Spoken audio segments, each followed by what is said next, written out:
My wife left me during her cancer treatment to beat me to it because she thought I'd walk out on her first, and now that I've finally rebuilt my life, she's begging for us to start over. I met my wife, I'll call her Anna, during our first year of university. We dated all throughout university and got married right after her graduation. Things were happy for about a while until Anna discovered a lump in her right breast. I encouraged her to have it checked out. She was reluctant to do so, but ultimately did because breast cancer runs in her family. And sure enough, that's what she had. The good news, if it can be considered good news, was that the breast cancer she had was extremely treatable with chemo and radiation. Based on her family history, her doctor also recommended a double mastectomy for her. This put Anna in a really dark place. I suggested she go to therapy, but she outright refused and said she never wanted to hear me suggest that again. So I did my best to be encouraging and supportive to her. I took time off work to be at every appointment with her. I took on 100% of the household chores both inside and out. I did all of the shopping. I drove Anna everywhere she wanted to go. I planned out special dates for us. I gave her an hour-long foot massage every night. I literally did whatever I could to help. About 6 weeks into her treatment, Anna brought up the idea of going to stay with her sister Sarah for a week. This honestly relieved me as I was burning the candle at both ends trying to accomplish everything, and I thought some time apart would help the both of us. 2 nights into her stay with Sarah, Anna called me and said she wanted a divorce. She said she had read a lot about men who abandon their wives when their wives get sick, and that she was determined to leave me before I could leave her. I can't put into words how much this crushed me. I loved my wife. She was my everything. I begged her to reconsider. I told her I had never thought of leaving her, not even once. I asked her again to go to therapy, but she refused again. I asked her to go to couples therapy with me. She wouldn't. I asked her what I could do to convince her I wanted to stay. She said there was nothing, that I am a man and therefore I would leave. End of story. It took about a year because of where we lived, but eventually everything was finalized. I ended up selling the house and splitting the proceeds between me and my now ex-wife. I didn't want to stay in that town anymore, so I put in a transfer request at my job and ended up moving to a town about 2 hours away. For the past couple of years, I've been focusing on myself more. I got a dog. I've been on a few dates but nothing serious. I picked up hiking as a hobby and started gardening. But out of the blue, Anna called me 3 weeks ago. She said she'd been in town on a trip with friends and saw me, and all of her old feelings rushed right back to her. She said she was sick and out of her mind at the time, and that I couldn't hold her words or her actions against her. She said she still loved me, that she always had, and that she regretted leaving me. She begged me to give her another chance. I'm so confused. If I'm being honest, I still love Anna, but I'm no longer in love with her, if that makes sense. She broke my heart. I was devastated when she ended things. It took me a long time to get my head on right. But I also know she really was in a bad place because of the cancer. Do I owe it to her and what we had to hear her out? I'm scared that if we reconnect, I'll always feel like she'll have one foot out the door. But maybe that's unfair? I don't know what to do. Should I give her another chance like she wants?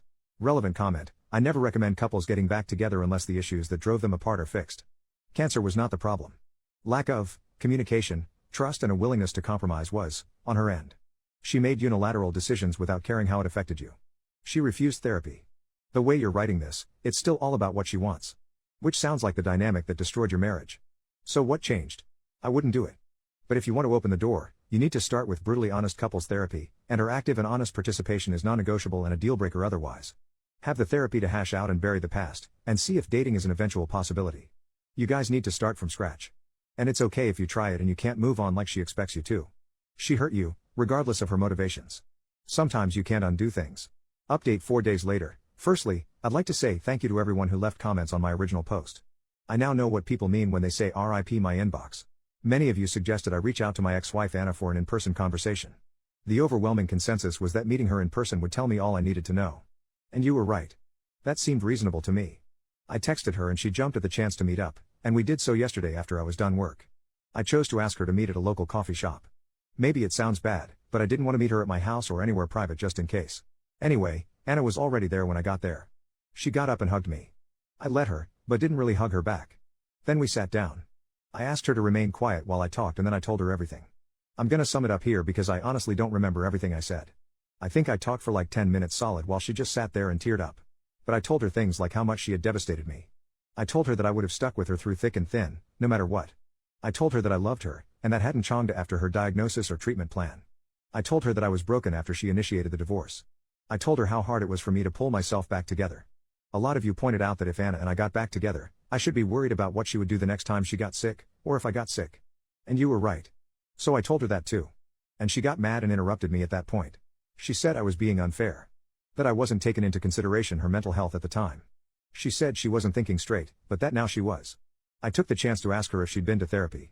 She told me she hadn't, and that she had no plans to, and that she didn't need it. I have to admit, that crushed me a little. So I asked her why. Just. Why? It's the one question I've really wrestled with over the months. And she said that she'd gone looking for support groups and found a lot of women who had stories about their partners leaving. She even mentioned Reddit, funnily enough. She said she talked it through with her sister Sarah. Anna said that Sarah, to her credit, had tried to dissuade her from divorcing me. But that between social media and some of Anna's friends, Anna felt like she had to go through with it to be seen as a strong woman. That is word for word what she said to me. I don't remember anything else exactly, but I will never forget that. She broke my heart and threw away our relationship because somehow in her mind that translated to being a strong woman. She then started trying to tell me we could get back together again, but at that point I just told her flat out that wasn't happening. What it comes down to for me is that I just can't trust her. I would always be worrying about the same thing happening again. She cried a lot and tried convincing me for a little while. When I got up to leave, she threw her iced coffee in my face and stormed out. So yeah. We're definitely not getting back together. I have the closure I always wanted. I wish it felt better. I've been dwelling on it for the past day and a half. I keep wondering if there's something I could have done better, some way I could have saved our relationship. But I know there's not. I've blocked her number and I kind of hope I never hear from her again.